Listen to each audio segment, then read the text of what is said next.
میرے دوستوں اور عزیزوں، سنیے قرآن کی پکار۔ دنیا میں آج اتنی ترقی جو ہوئی ہے، قوموں نے مجھ سے دوری حاصل یہ کری ہے۔ میں جن کے واسطے ہوں وہ مجھ سے دور ہیں، اوروں نے مجھ کو پڑھ کر ہر چیز پائی ہے۔ پس چوم کے طاقوں میں رکھ دیتے ہیں مجھ کو، ایک مخملی ڈبے میں رکھ دیتے ہیں مجھ کو۔ پڑھتے بھی نہیں، سن کر عمل بھی نہیں کرتے، دنیا کی چاہتوں میں بھلا دیتے ہیں مجھ کو۔ آفت سے بلاؤں سے بچانے کے واسطے تعویذ گلے کی بنا لیتے ہیں مجھ کو۔ ہر مرض سے شفاعت و طاقت کے واسطے پانی میں گھول کر پلا لیتے ہیں مجھ کو۔ جڑ جڑ کے مجھے سونے اور چاندی کے فریموں میں دیواروں پہ کمرے کی سجا دیتے ہیں مجھ کو۔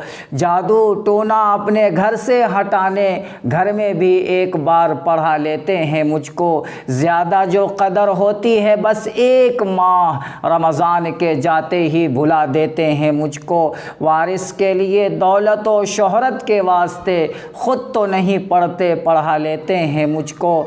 پڑھتے رہو نماز، مجھے بھی پڑھا کرو، پڑھ پڑھ کر میری باتوں پہ عمل بھی کیا کرو۔ میں ہوں تمہارے واسطے، تم ہو میرے واسطے، کیوں دور مجھ سے رہتے ہو دنیا کے واسطے؟ دنیا تو کیا، میں آخرت بھی اچھی بناؤں گی۔ پڑھتے رہو، میں تم کو بھی رب سے ملاؤں گی۔ اللہ رسول ہر دم اس پر ہو مہربان، پڑھتا ہے دوسروں کو پڑھاتا ہے جو قرآن۔